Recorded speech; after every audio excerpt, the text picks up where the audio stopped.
আসসালামু আলাইকুম রহমতুল্লাহ। আজকে আমি আপনাদের মাঝে আরেকটি নতুন গল্প নিয়ে উপস্থিত হলাম। চলুন গল্পটি শুরু করা যায়।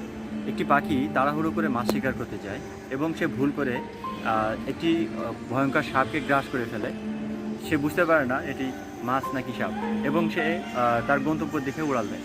যখন সে আকাশে উঠে যায় তখন সে বুঝতে পারে যে তার পেট চিরে ভয়ঙ্কর সাপটি বের হয়ে যাচ্ছে এবং অচিরেই পাখিটি আস্তে আস্তে জমিনের দিকে নামতে থাকে।